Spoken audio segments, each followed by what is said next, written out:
What's going on, everybody? It's Brian Trippe. I am here in Birmingham, Alabama. So glad you decided to join us today for the REI Live podcast. We are real estate investing live. We bring on the very best real estate investors, business leaders, entrepreneurs, all throughout this great country. Today is no different because we always have phenomenal guests.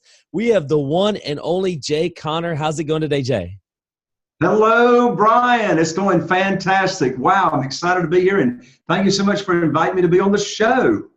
I'm excited. I love your energy. This is episode number 111, so we're really rocking and rolling right now. And Jay, you are known as the private money expert. You know how to get money. You've raised tons and tons and tons of private money for yourself. You put on classes. You teach people how to do it. I would love to spend this time teaching and educating our audience on how they can raise private money. How's that sound?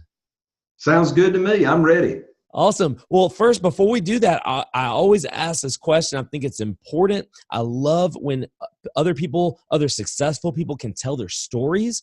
I think there's so much to learn from our stories. Jay, how did you get into real estate?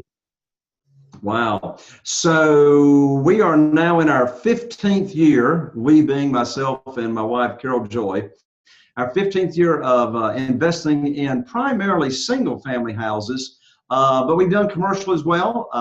Got a shopping center in our neighboring town. We live here in Morehead City, North Carolina, on the coast, right on the ocean, and a neighboring town, Newport. We've got a shopping center that, hey, Brian, it was a nice month back in February this year.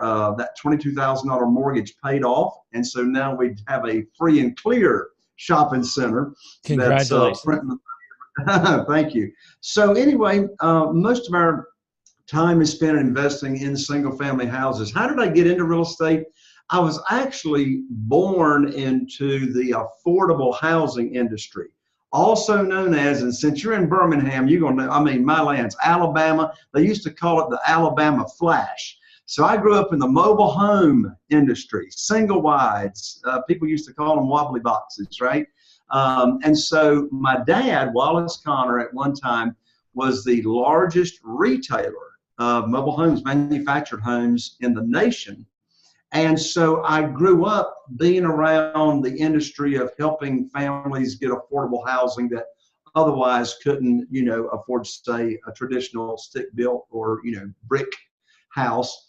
And so unfortunately, the consumer financing for that industry, by and large, went away about 15 years ago. And so that's when I started in single-family houses. And our first year, we bought and sold three. I only did three houses because I wanted to make sure I could get my brain wrapped around this business and do it. So I did first house from start to finish. Then I did a second one start to finish, and then a third one. Today, we do about 2 to 3 transactions a month. Average profits are $67,000 per deal that we have going on now. And our median price here in our area, total target market's only 40,000 people. But the median price is right around $225,000 for, your 1,700, 1,800 square foot house. So, Jay, your primary business today is rehabbing properties. Most of them, we do some rehab to them. We buy, some houses subject to the existing note, and those houses don't need done much to them. But we do a lot of rehabs. We're knocking on 400 rehabs that we've done so far. Over what period of time? Over the 15 years. 15 years. How many will you do this year? I'm just curious. 27. 27 in 2018. Yes. That's a lot of rehabs. I think people get confused and get kind of foggy-eyed or unclear about the actual numbers. 27 rehab properties is a lot of properties to go in, fund, rehab, put back on the market, resell, list, all those things. Just talk about that business.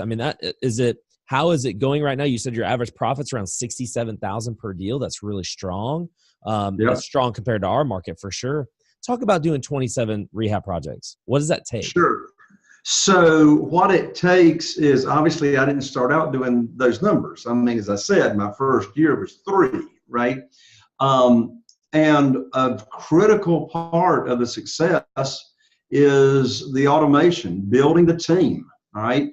So I would be hard. I mean, people ask me frequently, well, Jay, what do you do?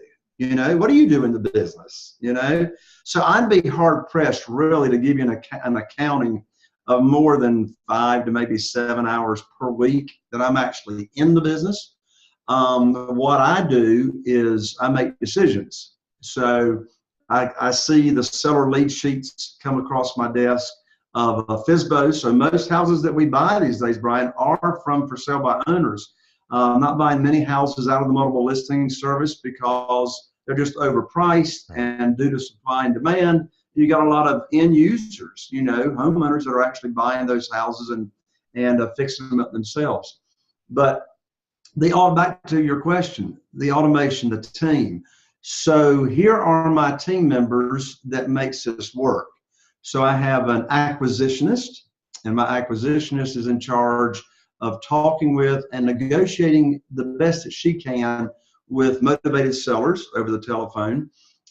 We use multiple virtual assistants that do our marketing for us on finding the leads, on building our buyers list. We sell a number of homes rent to own or lease purchase, where we require the people to enter into credit repair, and we cash out about 80% of those, which is very, very high, as I'm sure you know, because if you leave them to their own devices, most of them are not going to cash out. Totally.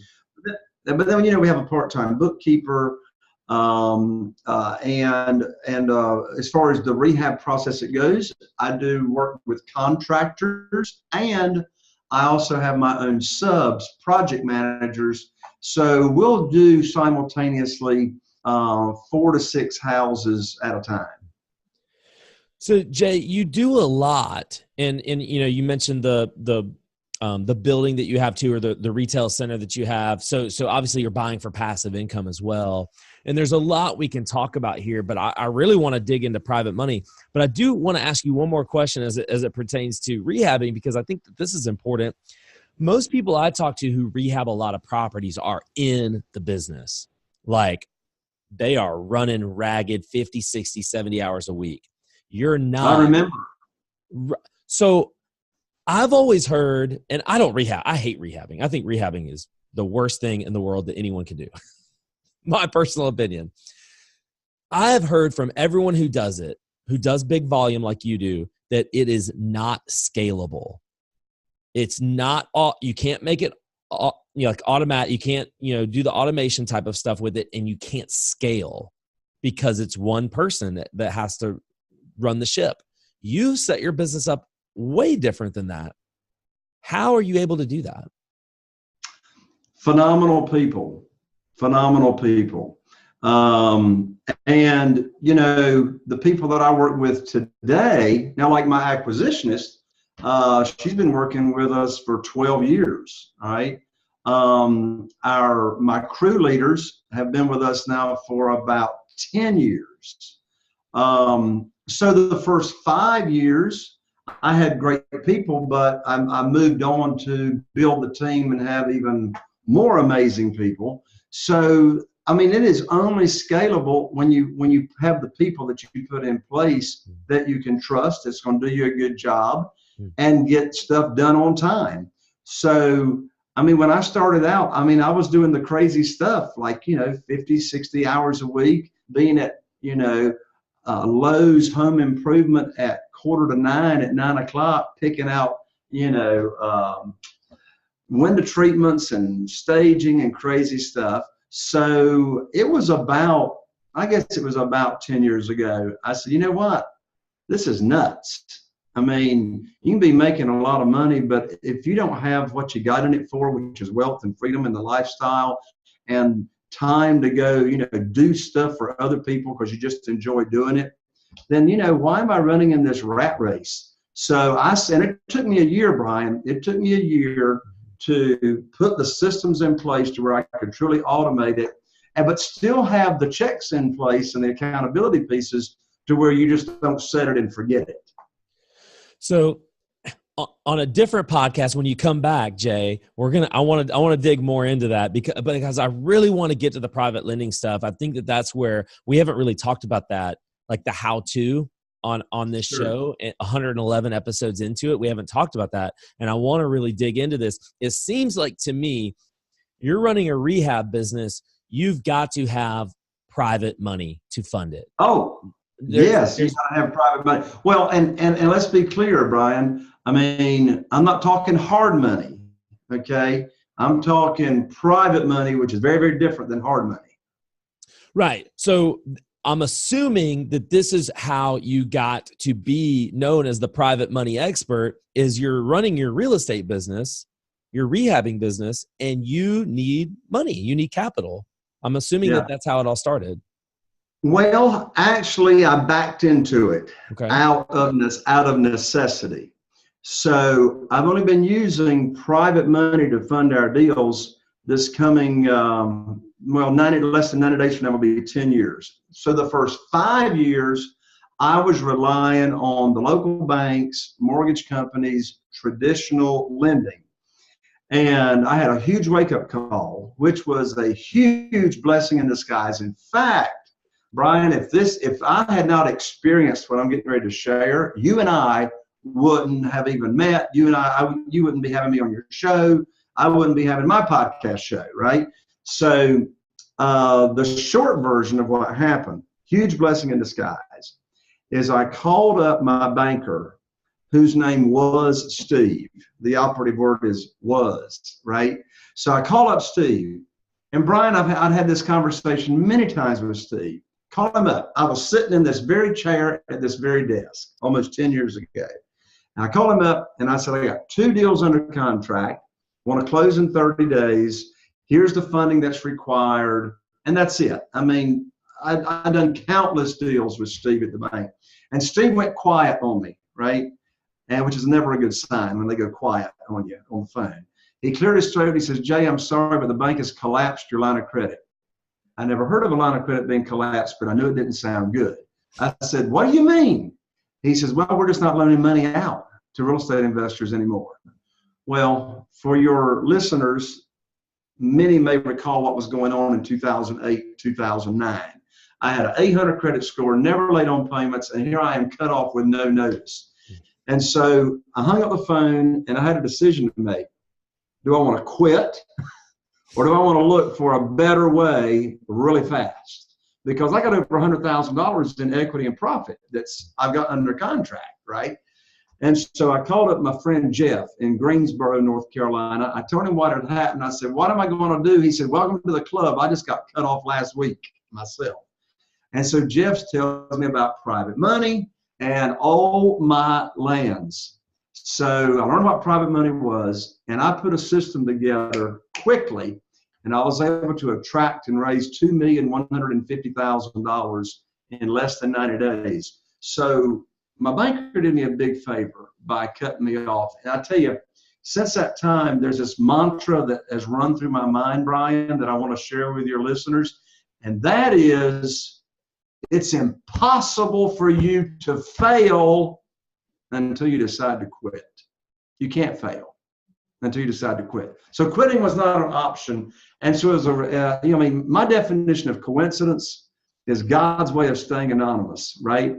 And so I was just introduced to this wonderful world of private money. And since that time, I haven't missed out on a deal because I didn't have the funding. Isn't it amazing what we can do when our back's up against the wall?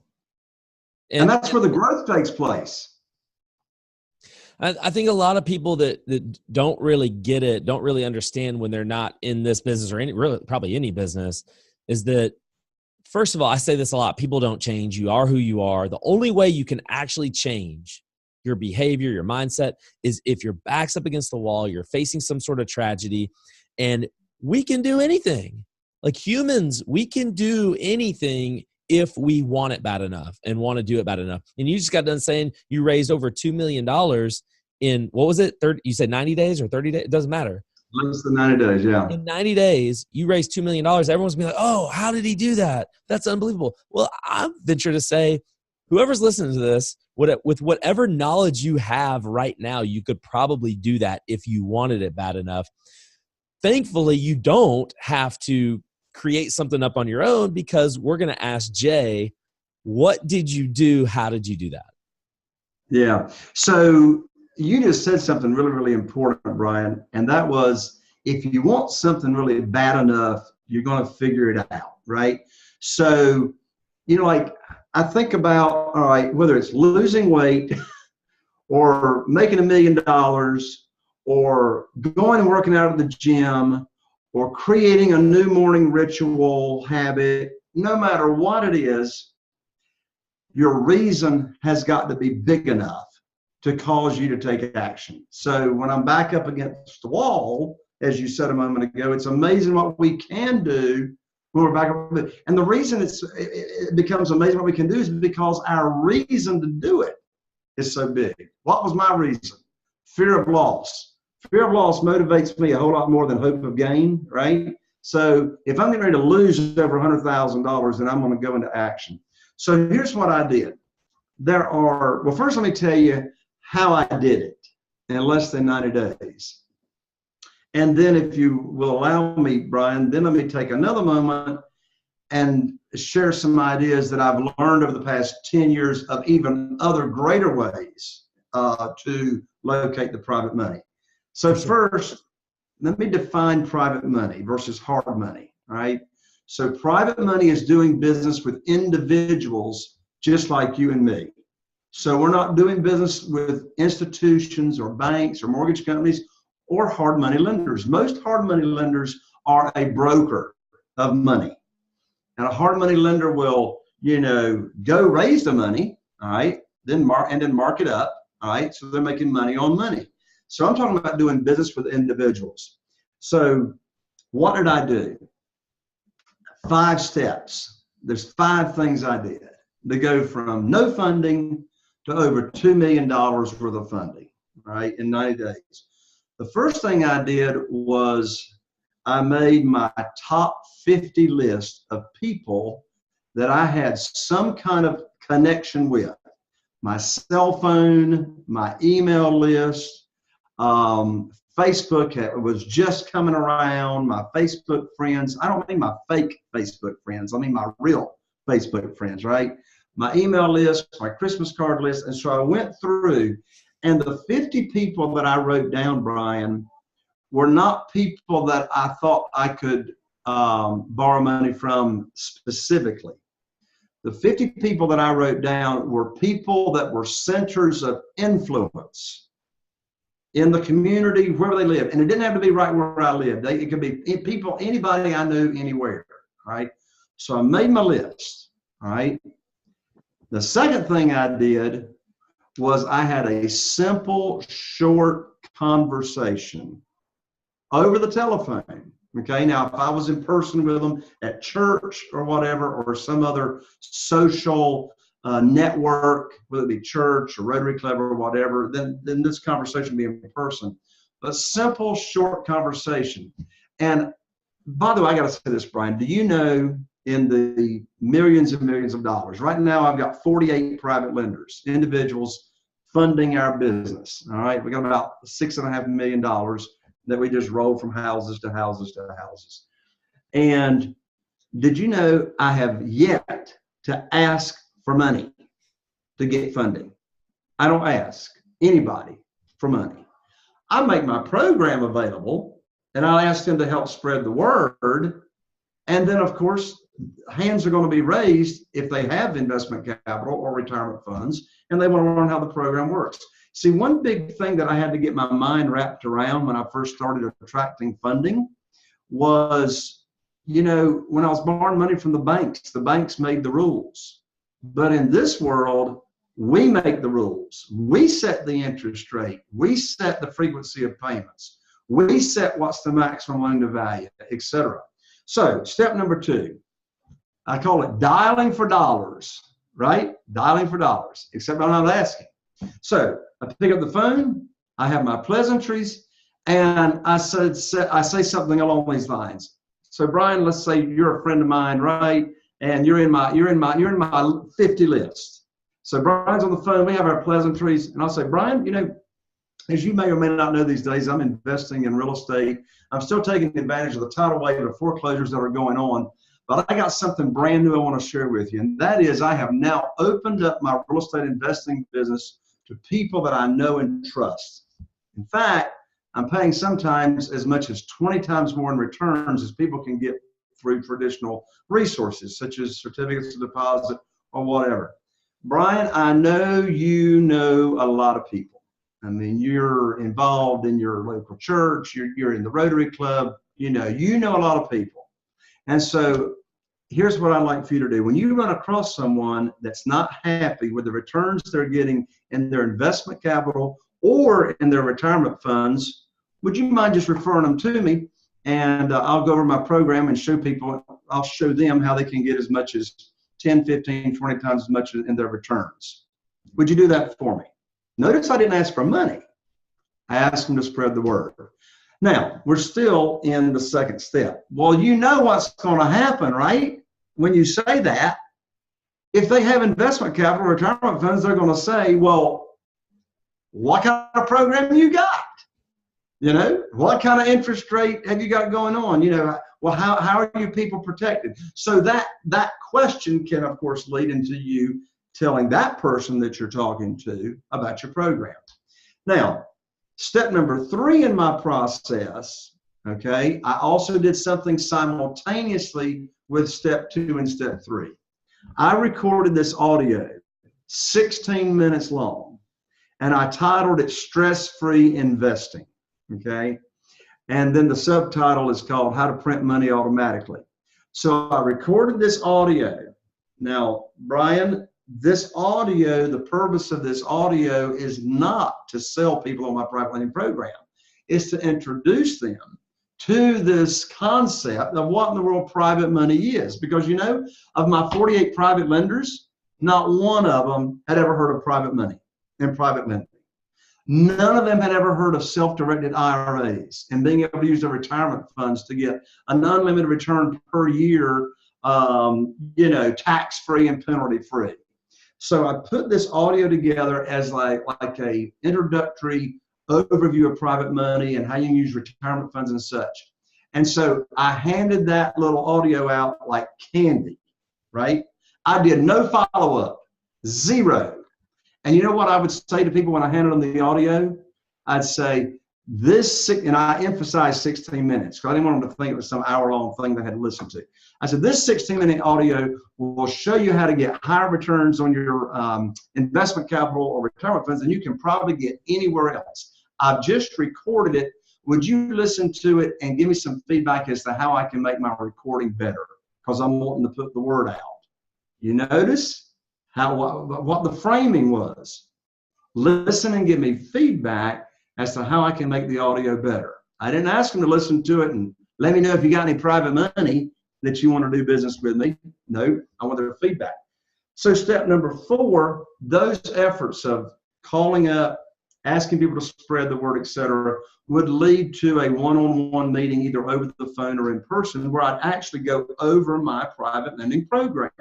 What's my interest rate I'm going to pay? So I had to decide, what's my interest rate I'm going to pay? How can they get their money back in 90 days or less if they have an emergency come up, and et cetera, et cetera. What happens if I die, right?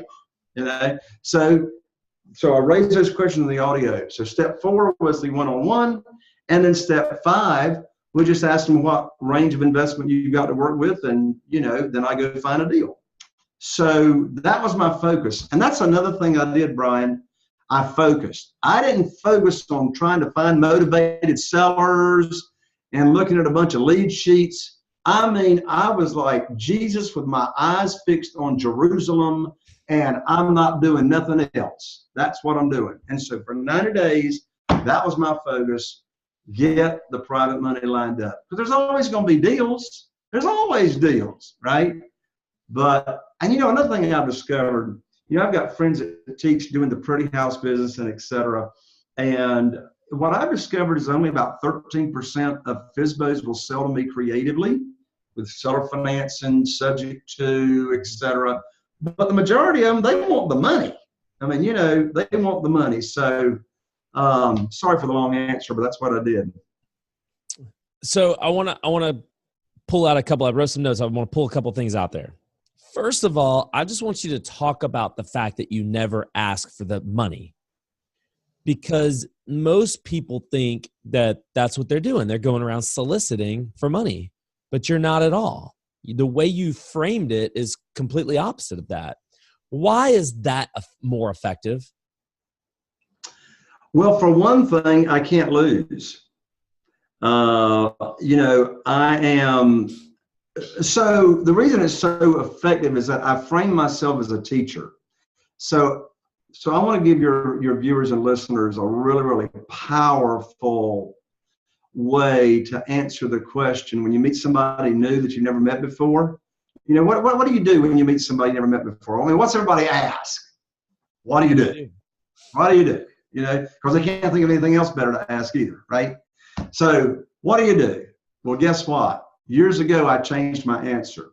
I don't tell people I'm a real estate investor. I don't, unless the setting is appropriate. I'm not telling people I'm a real estate investing trainer, right? Even though I am. So what do? I mean, here's the deal.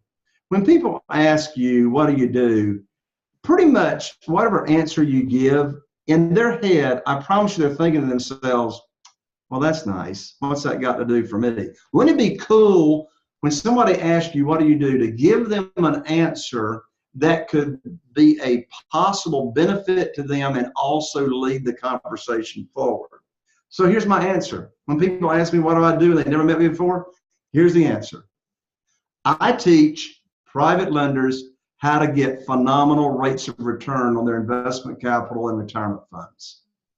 Now, then I shut up. Now, I know they have no clue what I just said, but I frame myself as a teacher.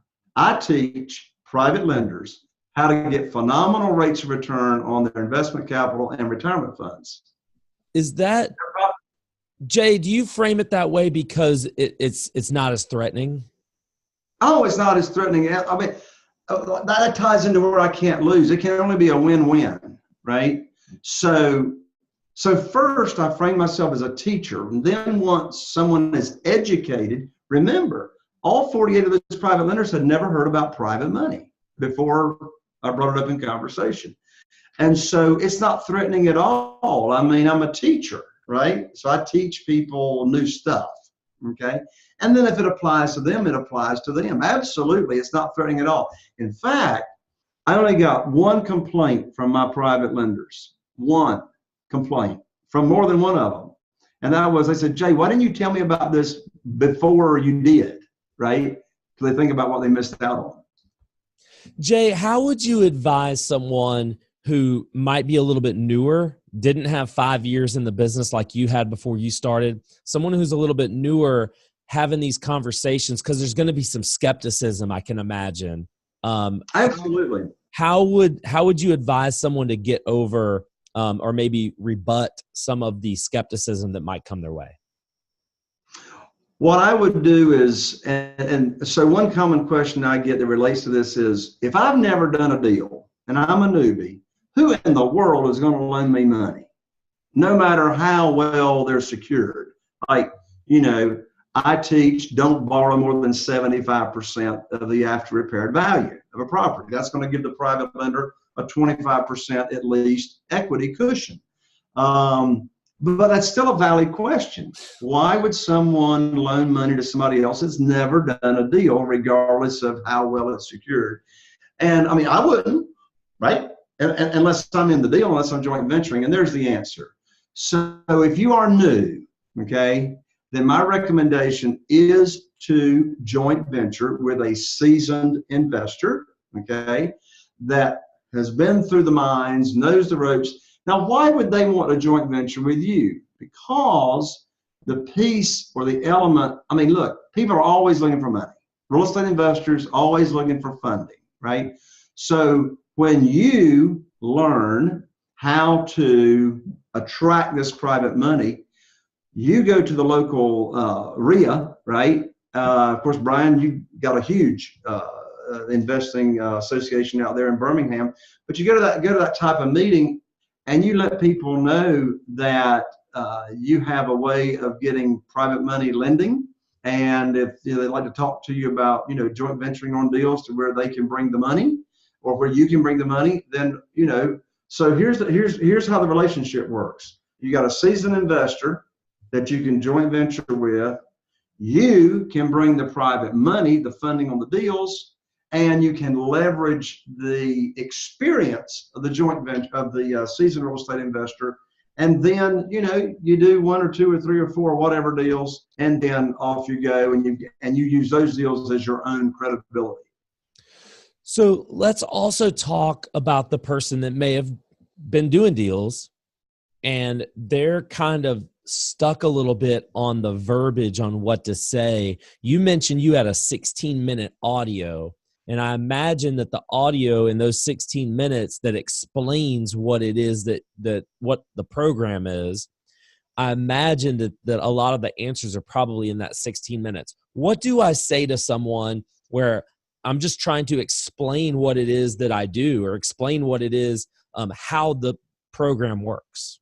Yeah. So that's step number 4. So in the one-on-one. So there's a couple of different ways that you can explain to other people as to how your program works. Notice I'm saying it's how your program works, right? So it can be a casual conversation over lunch or breakfast. It can be, actually with your laptop. I mean, I've got a PowerPoint presentation that takes about 20 minutes, to read through. I say read through, to explain. But what I prefer, particularly from people in my more market, is just having a casual conversation. So they're going to want to know, well, what's the interest rate you pay? Well, right now I pay 8%, okay? And the payments are interest only. So they're going to want to know, well, my lands, last week, every Thursday, Brian, and you probably know this, but every Thursday in the USA Today, the front page of the money section publishes what's the average certificate, 12-month certificate of deposit pay in the United States. Last week it was 0.82. 0.82, less than 1%. You're paying 8%. Well, that's just got their attention. So, by the way, while this comes to mind, I gotta share this. So when you're talking to a new potential private lender, don't make this mistake. Ask me how I know this was a mistake. Do not make this mistake. Don't talk to a new potential private lender about your program and a deal you've got under contract. Do you think you just compromised your position? Do you think you may be coming across as begging? I got this deal under contract. I got this private money program. Please fund my deal, right? No. You talk about the program. That's it. The program. Now, once they're on board with the program, you can come back with a deal tomorrow or the next day or next week. And when I come back to them and I say, I got good news, I got a deal ready to go for you to deploy your funds, I don't ask them if they want to do the deal. Of course they want to do the deal. They already told me they want to do the deal when they said, yes, I'm ready to go. Go find us a deal. I'm not going to bring a deal unless it fits the criteria of the program. So I just call them up. Good news. We're ready to put your money to work. And closing is in 7 days. And here's the wiring instructions to send you money. Anyway, I digress. The assumptive close. Yeah, I mean, of course. I mean, so only go to the program. So I'm going to talk about the interest rate, frequency of payments, how they're protected. Okay. So of course they're going to be good. I don't borrow unsecured funds. You can borrow unsecured funds. You can borrow unsecured. You can do a promissory note and boom, that's it. You can borrow unsecured funds from investment capital. You can borrow unsecured funds from the retirement account, self-directed IRAs. But I don't. I give them, in North Carolina, it's a deed of trust. Most states call it a mortgage. So that's how they're protected. All right. I let them know they're going to be named as the mortgagee on the insurance policy. All right. Mortgagees, just like banks, get paid first. And God forbid the property burns down, they get named as the additional insured on the title policy. None of them have heard about self-directed IRAs. So I'm definitely going to tell them about self-directed IRAs or ask them, do they have retirement funds that, they're not happy with their returns? And if so, then we'll talk about self-directed IRAs. Do you give them examples of previous deals and settlement statements and things like that? No. No, I've got in my PowerPoint presentation, here's when I primarily use my PowerPoint presentation, and that is when I'm doing a private lender luncheon. So what's a private lender luncheon? Just like it sounds. I'm putting on a luncheon, I'm paying for lunch, and it's not at Denny's or Golden Corral, no disrespect, but I'm gonna have it at the nicest place I can, nice hotel, nice country club or whatever. And I invite them on put on lunch, and I'm gonna, do my 20-minute, 25-minute presentation using my PowerPoint. Now, in that PowerPoint, I do have a couple of examples of deals that I've done, and there's an argument. You can argue that either way. If you show them how much profit you made, now they're gonna get greedy and they want a joint venture with you. So I can make an argument for sharing your profit or not sharing your profit. By the way, stand your ground if you don't want a joint venture. I've had a private lender particularly. He made $65,000 just last year from funding our deals, tax-free from his retirement money. And he'd been doing business with me for a year or two. And he says, Jay, I like this private lending thing, but I want a piece of the action. I want a joint venture with you. I don't want to just do the 8%.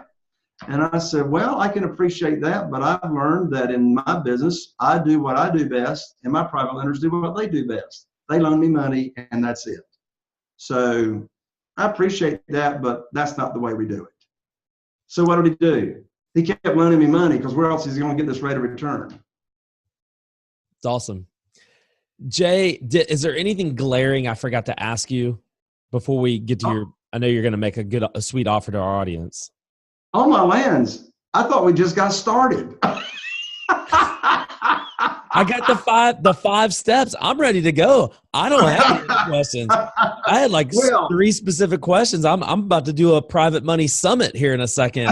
I'm putting on a big event for 50 of my closest friends. I'm inviting them all to this dinner I'm putting together. You gave me all the ideas. I got all I need. If the audience, hey, look, I tell you, man, the private lender luncheon, I did one not too long ago. I got $969,000 just from one private lender luncheon. And of course, we can talk about private lender luncheons for a long time. But anyway, anything glaring? Yes. Glaring. Are you trying to tell me I'm a terrible interviewer? No. You didn't forget to ask this. It's just burning, and it's a passion. And so that is advice I'd like to give to any new real estate investors that you have viewing or listening. What's the best advice I can give to a newbie? And that is, please, please, please do not go about doing this business alone when you start out. My lands, Brian is a phenomenal mentor. He's got the group out there in Birmingham, and I know you're sprouting up across the nation as well. But join forces with somebody that knows what they're doing, and don't start out your first year the way I did by reading books. All right. So get a mentor, get a coach. Books are great. YouTube videos are great. Podcasts are great, but they do not take the place of someone who's going to hold your hand and walk you through the business. We both know that firsthand, for sure. So just real quick before we go, Jay, repeat the 5 steps. I've got them written down, but repeat the 5 steps so people got them. Absolutely. So number 1, make your list. Not of people you're wanting to borrow money from, but of influencers. Make your list of influencers. If you don't know many influencers, then, just make your top 50 list. Your common sense is going to tell you. Number 2, have a casual conversation. All right. That's pre-qualifying, asking them to spread the word. All right. Step number 3, if you do what I do, the audio. In fact, I'm going to give away a free class here, Brian, in just a minute. On the 90-minute class, the online class, I dig deep into this audio. All right. So step 3 is I hand out my audio. We convert this audio into an MP3 so I can email it out, and also we convert it and tie it to a YouTube link so we can text it as well. That's step number 3. Step number 4, go over your program with them. That's the one-on-one. All right. And step number 5, you have a verbal pledge or a range of investment they got to work with. And of course, step number 6 is go get a deal ASAP. Because private money is like bananas. If you don't consume it, it will go rotten on you and disappear. Jay, that's a great analogy. And hold on, before I do this, that's a good analogy, and I don't want to insinuate anything here, but I want you to talk just briefly your catchphrase. You say, "Oh my lands," so many times. You got to tell me where that came from. My granddaddy. Okay, so my granddaddy, it was like when he was sad, it'd be, "Oh my lands," or if he was excited, "Oh my lands." So it's like my granddaddy's explicative, right?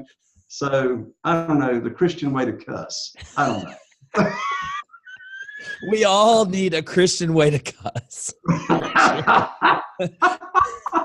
Jay, tell people about the free class. How can they get it? Absolutely. What is it? So I got a free online class on demand. Okay, you can watch it right now, or you can watch it when you want to. So here it is. It's www.jayconner, Jay. Now I'm different, folks. I'm an ER. I'm not an OR. Most of them are ORs. I'm an ER. So www.jayconner, JayConner.com/REI live. So jayconner.com/REI live will take you to the Private Money on Demand online masterclass. I'm going to jump on there now. This podcast isn't going to come out for a couple of months because I'm way ahead. I got a lot in the queue, but I'm going to jump on there now. So you're going to get one right away because I want to learn a little, especially about I think most of the questions I have, and I think most of the people who are listening to this, obviously there's some great information. That 16-minute audio, I think, is going to be the real game changer. And that coupled with the PowerPoint, trying to develop our own PowerPoint presentation to really hone in on our private money program that we're all going to create. I think that's huge. That's the key piece to this. So Jay, I can't thank you enough for coming on the show, offering the free gift to our audience, giving us some incredible value today. I really do appreciate you coming on the show. Absolutely, Brian, man. I love you. I love your heart. Thank you so much for having me on. And wow, it was exciting. I hope to be seeing you soon. Well, I'm definitely going to be seeing you soon. I don't know where, but we're definitely going to make that happen, guys. And Jay has a podcast as well, and we're going to link that up in the show notes. We're going to make sure we put that link in the show notes as well for the jayconner.com/REI live, so you guys can get that free class. Guys, we love you so much. We say it every single time. Make sure you're hitting that subscribe button. You will not believe, if you thought this was good, you will not believe the incredible people that we have coming on the show here in the next couple weeks, next couple months. We're just getting more and more incredible guests as we grow, and we want you to keep growing with us. We love you so much, and we'll see you next time.